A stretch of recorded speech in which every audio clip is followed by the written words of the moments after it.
ये याद रख लीजिए, बिहार में बेगर मल्लाह का बेटा नाव का कोई भी पार नहीं लगेगा। हम लोग उस कुल खानदान से हैं कि जो हमारे पूर्वज ने श्री रामचंद्र जी को पार लगाए हैं, तो हमें किसी का नाव पे बैठने की आवश्यकता नहीं है। जो मोदी जी का एजेंडा था कि राम मंदिर बनाना, उसी तरीके से हमारा एजेंडा है कि गरीब बच्चे के लिए स्कूल बनाना, हॉस्पिटल बनाना, निषाद को आरक्षण दिलाना। जब देश एक है, संविधान एक है, तो फिर हमारे साथ भेदभाव क्यों हो सकता है? जब बंगाल में आरक्षण निषाद को मिल सकता है, बिन बेलदार नुनिया मला को मिल सकता है, दिल्ली में मिल सकता है, तो भाई बिहार में क्यों नहीं मिल सकता? और इसके लिए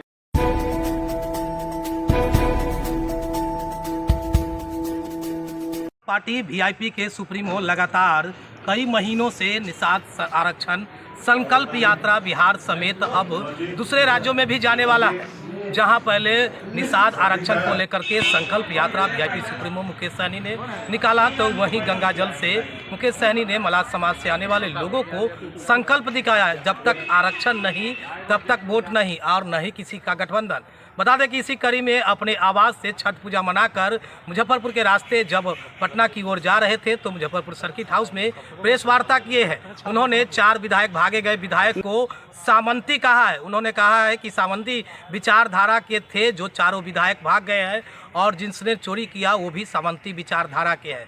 चारों विधायक को चोरी कर लिया गया है। ऐसे में हम 900 रुपया के नौकरी करके और संघर्ष करके यहाँ आया है। इसके साथ ही उन्होंने कहा कि जुबा सहनी के कुल वंशज से आते हैं, और जिस तरह से उन्होंने संघर्ष किया, हम भी संघर्ष कर रहे हैं। ना तो मेरे बाप दादा, नहीं तो मेरे किसी परिवार या खानदान में कोई विरासत में राजनीति मिली है, और हमारा गठबंधन तब तक नहीं होगा जब तक आरक्षण की कोई बात, निषाद आरक्षण की जब तक कोई बात नहीं करेगा। ऐसे में उन्होंने ये भी कहा है कि देश के अन्य राज्यों में निषाद को SC ST में लगाया गया है, यानी कि उन्हें आरक्षण अल्पसंख्यक के दलित के हिसाब से दिया जा रहा है। लेकिन यहाँ हालात क्या है? लगातार उनका जो यात्रा है अभी बिहार में फिलहाल चल रहा है, लेकिन ऐसे में ये भी बातें कहा है कि आने वाले 24 चुनाव में किसी न किसी पार्टी से हमारी गठबंधन होगी। इसके साथ ही क्या कुछ कह रहे हैं वीआईपी सुप्रीमो मुकेश सहनी, जरा सुनिए आगे इस वीडियो में।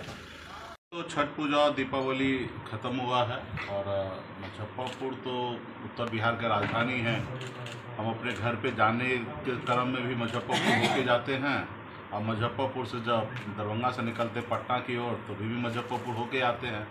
और अभी छठ पूजा मना के हम लोग पटना जा रहे हैं, तो पार्टी के बहुत सारे साथी हैं, और छठ पूजा दीपावली में मुलाकात नहीं हो पाया। इसके लिए क्या जाए, हम लोग मुजफ्फरपुर पहुँचे हैं, सर्किट हाउस में हैं। पार्टी के सभी जिला अध्यक्ष से लेकर प्रखंड अध्यक्ष और पार्टी के बहुत सारे पदाधिकारी, सभी लोग यहाँ पे स्वागत करने के लिए आए हैं। आगामी एक कार्यक्रम भी है।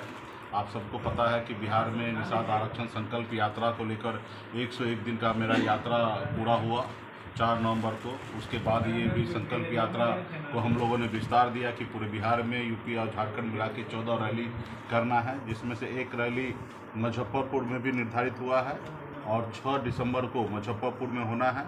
तो इसके लिए पार्टी के सभी पदाधिकारी गांव-गांव में घूमकर अपने लोगों को जागरूक कर रहे हैं, सभी को संकल्प करवा रहे हैं। और पुनः 6 तारीख को बोछा में जो कार्यक्रम रखा गया है, वहाँ पे पूरे मुजफ्फरपुर जिला और अगल बगल के लोग आएंगे, और वहाँ पे अपने आप को संकल्प करेंगे। जिस तरीके से हम लोगों ने पूरे बिहार में संकल्प किया कि आरक्षण नहीं तो गठबंधन नहीं, गठबंधन नहीं तो वोट नहीं, इस नारा के साथ हम लोग आने वाले 2024 में मजबूती से लड़ाई लड़ रहे हैं। अपने समाज को, जो हमारे एजेंडा है, मुद्दा है कि समाज को आरक्षण मिले। जब बंगाल में आरक्षण है तो बिहार में क्यों नहीं? जब दिल्ली में निषाद को SC का आरक्षण है तो बिहार में क्यों नहीं? पिछले 9-10 साल से लगातार हम लोग लड़ाई लड़ रहे हैं। अभी हमें लगता है कि हम लोग बहुत अच्छे समय पे आ गए हैं। एक तरफ मोदी जी को प्रधानमंत्री बनना है, दूसरी तरफ राहुल गांधी जी को प्रधानमंत्री बनना है, और ना ही हमें प्रधानमंत्री बनना, ना ही कुछ बनना है। हमें जो हमारी लड़ाई है निषाद को आरक्षण दिलाना, इसके लिए मजबूती से समाज को जागरूक कर रहे हैं, और इस लड़ाई में सभी को जोड़ रहे हैं कि अपने आने वाले बच्चे के भविष्य के लिए, अपने बच्चे का हक अधिकार के लिए सब लोग एकजुट होइए और लड़ाई लड़िए, ताकि देश में आपको सम्मान के साथ आप खड़ा हो सकते। तो इसके लिए तैयारी है, और इसी के क्रम में आज पार्टी के सभी साथी यहाँ पर उपस्थित हुए हैं। सभी से वार्तालाप होगा, और आने वाले समय में कैसे कार्यक्रम करना उसका रूपरेखा तय होगा।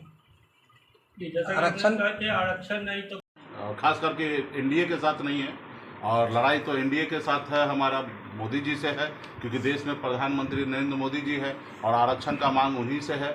और उन्हीं को कहते हैं कि भाई आरक्षण नहीं दीजिएगा तो कोई उम्मीद नहीं कीजिए कि आपके साथ हम जाएंगे। और निश्चित तौर पे अपने समाज के हक अधिकार के लिए लड़ाई लड़ रहे हैं। हम लोग राजनीति करने के लिए सिर्फ नहीं आए। ये बात सही है कि पॉलिटिकल पार्टी है, पॉलिटिकल पार्टी का एक काम होता है कि चुनाव के समय में चुनाव लड़ रहा है, लेकिन पार्टी का जैसे मोदी जी का एजेंडा था कि राम मंदिर बनाना, उसी तरीके से हमारा एजेंडा है कि गरीब बच्चे के लिए स्कूल बनाना, हॉस्पिटल बनाना, निषाद को आरक्षण दिलाना। जब देश एक है, संविधान एक है, तो फिर हमारे साथ भेदभाव क्यों हो सकता है? जब बंगाल में आरक्षण निषाद को मिल सकता है, बिन बेलदार नुनिया मला को मिल सकता है, दिल्ली में मिल सकता है, तो भाई बिहार में क्यों नहीं मिल सकता? और इसके लेके हम लोग 9 साल से लड़ाई लड़ रहे हैं और आगे भी लड़ाई लड़ते रहेंगे। जब तक हमारे पास वो पावर और शक्ति नहीं आएगा, जब तक हम लड़ाई लड़ते रहेंगे। एक न एक दिन हम निश्चित तौर पर सफल होंगे। अब भारतीय जनता पार्टी भी 2 सीट से आज 303 सीट उन्होंने बनाया है, संघर्ष किया, और उनका जो एजेंडा था उन्होंने किया। उसी तरीके से हमारा जो एजेंडा है, हम जो चाहते हैं कि गरीब का न्याय हो, गरीब को न्याय मिले, उनके बच्चे को रोजगार मिले, उसके बच्चे सर उठा के जिए, उसके लिए हॉस्पिटल बने, वो अच्छे स्कूल में पढ़े, तो ये सारी व्यवस्था करना है। तो इसके लिए हम लोगों को सामाजिक आंदोलन करके ही किया जा सकता है, और इसके लिए हम लोग लड़ाई लड़ रहे हैं। इतने दिन यात्रा चला, कोई अमल किया कि नहीं पहल इस पर? हमें किसी से क्या लेना देना? प्रधानमंत्री हमको थोड़े बनना है, जिनको बनना वो उनको फिक्र रहना है। और हाँ कि हम तो अपना काम करते हैं। निषाद समाज के भविष्य के बारे में जो सोचेगा वो निश्चित तौर पे निषाद समाज का बारे में सोचेगा। अगर किसी को अगर निषाद समाज फिक्र नहीं करेंगे तो निश्चित तौर पे वो अपने घर में रहेंगे, हम अपने घर में रहेंगे, और हमारा संघर्ष यूँ ही जारी रहेगा। कोई नोटिस ले या ना ले उससे हमें फर्क नहीं पड़ता। हम अपने काम को मजबूती से पूरा करेंगे। 24 में किसके साथ जाना है, वो कब तक तय हो जाएगा वीआईपी का? निश्चित तौर पे 2024 के समय में किसी गठबंधन के साथ ही रहेंगे, लेकिन इसके लिए हमारा 6 दिसंबर तक रैली है। रैली करने के बाद फिर पार्टी के लोगों से बात होगा, चीज़ें जो हमारे एजेंडा है उसको एक्सेप्ट करेंगे, उसके बाद हम लोग निर्णय आने वाले समय में लेंगे। अभी फिलहाल तो हमारी जो कार्यक्रम है उसको लेके हम लोग काम करेंगे। ये याद रख लीजिए, बिहार में बेगर मल्लाह का बेटा नाव का कोई भी पार नहीं लगेगा। हम लोग उस कुल खानदान से हैं कि जो हमारे पूर्वज ने श्री रामचंद्र जी को पार लगाए हैं, तो हमें किसी का नाव पे बैठने की आवश्यकता नहीं है। जो हमारे नाव पे बैठेगा वही पार लगाएगा और वही दिल्ली में सरकार बनाएगा। तो इस बार पहले हमारे पूर्वज ने पार लगाने के लिए कुछ नहीं लिया, लेकिन इस बार हमें अगर हमारे नाव पर बैठकर किसी को पार लगना है तो पहले आरक्षण देंगे, उसके बाद हम नाव पे बैठाएंगे। नाव पे बैठ के जो भी पार करना चाहते थे, नाव उनको लेकर डूब गई। राजभूषण निषाद चौधरी पिछले चुनाव में मुजफ्फरपुर से आपके प्रत्याशी थे, आज भाजपा में। ये आपके जो भी विधायक थे वो भी आज भाजपा में। तो जो भी वीआईपी को एक वोटर थे वो खुद को ठगा हुआ महसूस कर रहे हैं कि वीआईपी के नाम पे, मल्लाह के नाम पे आप वोट को लेते हैं, पर वो जाते तो भाजपा में ही है। देखिए, अभी आप मेहनत कीजिएगा, आप घर में कुछ संपत्ति को जमा करके रखिएगा, रात को कोई चोरी कर ले तो आप कैसे गुनाहगार हो सकते? चोरी करने वाला गुनहगार होगा, कराने वाला गुनहगार होगा। तो जिन लोगों को मान लीजिए शॉर्टकट मार के आगे भागना है तो वो अपना काम करेंगे। रहा कि जिनको चोरी करवाना वो गुनहगार है। हम तो अपना काम कर रहे हैं। आपने देखा कि गरीब निषाद समाज जो है वर्षों से संघर्ष करके पहली बार आज़ाद भारत में, हिंदुस्तान में, बिहार में पहली बार सर उठा के जीने लायक अपनी पार्टी बनाया, अपना दल बनाया, 4 विधायक बना, और अब बिहार में अपने लोगों के लिए काम कर रहा था। लेकिन आपने देखा सामंतवादी विचारधारा वाले लोग, उन्होंने नहीं चाहता है कि निषाद समाज सर उठा के जिए। उन्होंने सर कुचलने का काम किया, अपने पैरों के तले दबा के जैसे हजारों साल से रखा था वैसे उसी तरीके से सोच रखकर उन्होंने हमारे विधायक को खरीद लिया और अपने पक्ष में कर लिया। तो खैर वो उनका जो काम है वो करते रहेंगे, लेकिन हमारा जो काम है संघर्ष करना। हम लोग संघर्ष करने वाले लोग हैं। हम अमर शहीद जुब्बा सहनी जी के सुपुत्र हैं, हम उनके विरासत, हमारे विरासत रहे हैं, हम उनके कुल खानदान के हैं। हम अपने पूर्वज से सीखे हैं कि संघर्ष करना, जब तक सफलता हासिल नहीं होगा वैसे संघर्ष करते रहना। आज हम 900 रुपये महीने पे नौकरी में करता था, संघर्ष के बदौलत इस मुकाम तक पहुंचे हैं। हमें, हमारे पास कोई विरासत नहीं था, कोई पिताजी दादाजी कोई कुछ नहीं था, लेकिन हम अपने दम पर बिहार में एक अपनी पहचान बनाए। तो उसी तरीके से आने वाले समय में संघर्ष करेंगे, और संघर्ष जितना भी समय लगेगा संघर्ष करके आगे हम लोग मंजिल को प्राप्त करेंगे।